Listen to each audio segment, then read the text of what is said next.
The house on 5 Keys Road was quiet. Too quiet. Specs and Tucker exchanged terrified glances, their instruments flatlining, cameras frozen on static. Every wall, every floorboard, held its breath. Elise was gone, or at least, she wasn't visible anymore. Then, the air shifted. A faint warmth touched their skin, almost imperceptible. Tucker whispered her name, and Specs followed. They walked through the house slowly, sensing rather than seeing, until they reached the basement. The hidden room with the keys stood empty. Dust floated in the weak light, undisturbed. No rattling. No shadows. No KeyFace. The chains on the final door were gone. Elise had done it. Somehow, she had trapped the demon. Closed it away from the living world. Spec and Tucker stepped outside. The sun was rising, cutting through the snow with fragile light. The house no longer felt alive. It was just walls and wood now, a shell of terror it had once been. They didn't speak for long, because words could not capture what had happened. Weeks later, they heard news about the Garza family. No further hauntings. The home had been sold to a couple unaware of its history. Elisa's work had ensured they would not become the next victims. Somewhere in the town, the freed spirits began to stir, no longer bound to the house or its master. Spec and Tucker returned to their base, changed. They had lost Elise, yet she was not truly gone. Her influence lingered, an unseen guardian. They continued investigating the paranormal, but nothing ever shook them as much as 5 Keys Road had.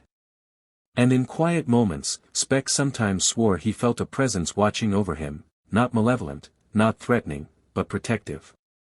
Elise had crossed into the further, faced the darkness alone, and emerged victorious in a way the living could not fully understand. The house remained empty, silent, and waiting. KeyFace was trapped. The remaining doors were closed. Elise had sacrificed herself to save countless souls, to ensure the horrors. The house on 5 Keys Road had always felt wrong. Not just old or broken, but hostile, like it was watching anyone who stepped inside. As a child, Elise Rainier learned very early that some homes do not shelter you. Some hunt you. Her father believed fear was a weakness that needed to be beaten out. He was strict, cold, and deeply religious in a way that left no room for mercy. Elisa's mother was softer, quieter, and afraid. Afraid of her husband, afraid of the house, and most of all afraid of the things Elise could see. Because Elise could see things others couldn't. At night, when the house fell silent, Elise heard whispers crawling through the walls. She saw shadows moving where no one stood. A presence lingered in the basement, heavy and suffocating. She tried to tell her parents, but her father's response was rage. He locked her in the basement as punishment, forcing her to face the darkness she feared. Down there, Elise saw her for the first time. A woman dressed in black, her face veiled, fingers unnaturally long, moving slowly but deliberately through the darkness. She did not speak. She only watched. The further Elise backed away, the closer the woman came, until terror overwhelmed her. When Elise screamed, her father dragged her out and beat her, warning her never to speak of spirits again. That night, Elisa's mother died mysteriously in her sleep. Elise always suspected the house had taken her. Years passed. Elise grew up, left the house, and buried those memories as deeply as she could. She learned to suppress her gift, to live a normal life. But the dead do not forget those who can hear them. As an adult, Elise became a renowned paranormal investigator, working alongside Specs and Tucker. Together, they helped families plagued by hauntings, entering the realm known as the Further to rescue trapped souls. Elise was strong, compassionate, and fearless on the surface, but the scars of her childhood never truly healed. One night, Elise received a call that morning brought no comfort. The house on 5 Keys Road felt more awake than it had the night before, as if Elisa's return had stirred something that had been patiently waiting. The walls creaked even when no one moved. The air carried a low hum, like distant breathing. Specs tried to lighten the mood with nervous jokes, but even he couldn't hide his unease. Tucker focused on setting up equipment, though the readings made little sense. Temperature spikes appeared and vanished instantly. Motion sensors triggered without movement. Something here understood how to hide. Elise stood alone in the living room, staring at the hallway that led to the basement. Her chest tightened. She hadn't gone down there since childhood. She had promised herself she never would again. But the house didn't care about promises. Ted Garza explained more about the noises he heard at night. He said they sounded like scratching inside the walls, like something trying to get out. Sometimes he heard crying, muffled and distant. Elise felt sick. She recognized those sounds. They weren't trying to escape the house. They were trapped inside it. As night fell again, the activity intensified.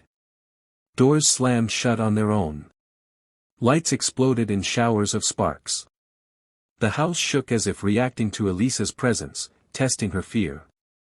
Specs and Tucker prepared for a full investigation, placing cameras and recorders throughout the home. Elise descended into the basement despite every instinct screaming at her not to. Each step felt heavier than the last. The smell of damp concrete and rust brought back memories she had tried to erase. Her father's voice echoed in her mind, harsh and unforgiving. She reached the bottom and turned slowly, scanning the darkness. That was when she heard it. A faint rattling sound. Metal against metal. The keys. The hidden door creaked open on its own, revealing the small room again. The keys hanging from hooks swayed gently, though there was no wind. Elise stepped closer, Dra. Elise woke drenched in sweat, her heart racing as if it might tear free from her chest.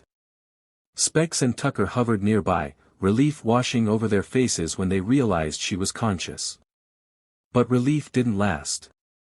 Elise could still feel the echo of the further clinging to her skin, like cold fingers refusing to let go. She sat up slowly and told them everything she had seen. Not just the demon and her father, but the doors. The countless locked doors stretching endlessly through the further. Each one holding a trapped soul. The keys were not just symbols or trophies. They were anchors, binding spirits to the demon's control. The woman in black had a name now. Elise could feel it pressing against her mind, heavy and sharp. KeyFace. The demon fed on fear, but more than that, it thrived on confinement. On locking away suffering and returning to savor it again and again. And 5 Keys Road was only one of its doors. As night approached, the house grew more violent. Walls shook. Furniture slid across the floor on its own. Shadows bent and twisted unnaturally. The demon was angry. Elise had seen too much. Ted Garza confessed something then. He admitted that he had heard voices telling him to open doors in the house. That sometimes he woke up holding keys he didn't remember finding. Elise realized the demon had been grooming him, the way it had groomed her father years ago. Fear made people obedient. Guilt made them useful. Elise knew what had to be done.